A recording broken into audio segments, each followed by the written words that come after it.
آپ کو عرض کر دیا۔ مرزا اب قادیانی ہمیں کیا سمجھتے ہیں یہ سمجھنے کی ضرورت ہے۔ کالج یونیورسٹیز کے اندر آپ کو ملتے ہیں، لوگ کہتے ہیں یار یہ بڑے بااخلاق ہیں، لوگوں کے ساتھ ان کے معاملات اچھے ہیں۔ ہمیں سمجھنا یہ ہے کہ وہ ہمیں کیا سمجھتے ہیں۔ قادیانیوں کا یہ عقیدہ ہے کہ جس نے مرزا کو نہیں مانا وہ جہنمی ہے، پکا کافر ہے۔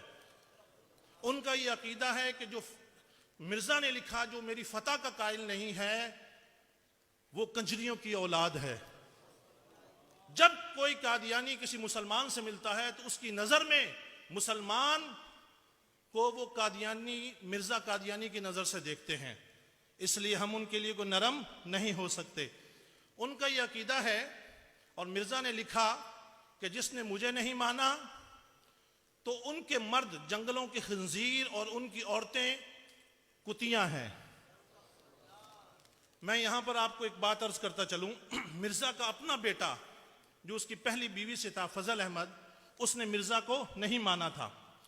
جب وہ فوت ہوا تو مرزا اس کے جنازے میں نہیں گیا۔ ایک قادیانی سے میری بات ہوئی، میں نے کہا کہ اس نے یہ کہا ہے کہ جس نے مجھے نہیں مانا وہ کنجرے کی اولاد ہے، اس کا مطلب ہے اس نے اپنے بیٹے کو بھی اس میں شامل کیا ہے؟ کہتا ہاں بالکل کیا اپنے بیٹے کو بھی۔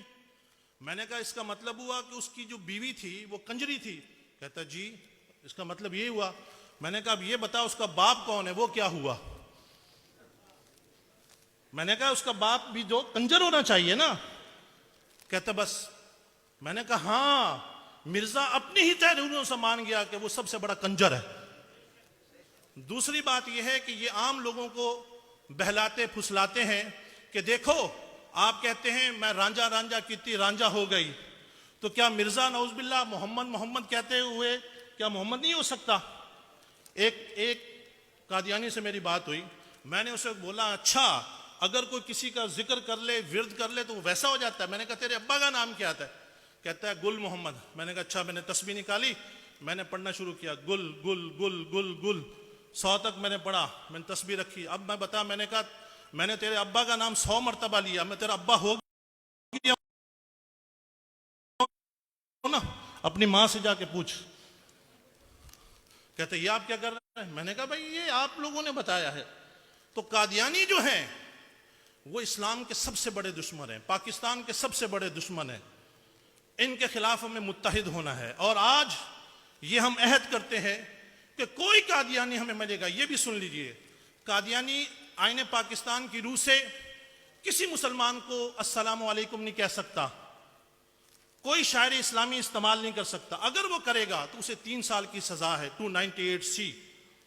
کہیں اپنی دکان کے بعد بسم اللہ ماشاءاللہ نہیں لکھ سکتا، اگر کرے گا تو اس کو 3 سال کی سزا۔ تو یہ کچھ گزارشات تھیں، میرے 6 منٹ مکمل ہوئے۔ اللہ تعالی ہمیں ختم نبوت پر کام کرنے کی توفیق عطا فرمائے۔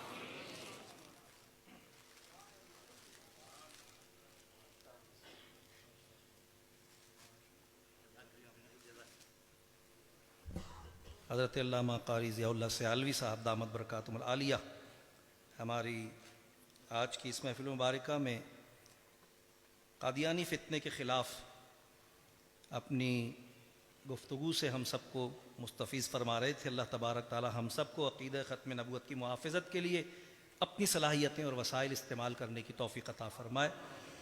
حضرت کی تقریر کے دوران علامہ محمد سلیم انصاری صاحب، علامہ مولانا آفتاب قادری صاحب، علامہ مولانا حافظ ریحان چشتی صاحب، علامہ مولانا محمد بلال عظیم صاحب، علامہ یوسف احمد خان صاحب، الحمدللہ یہ علماء کرام تشریف فرما ہوئے اور ہمارے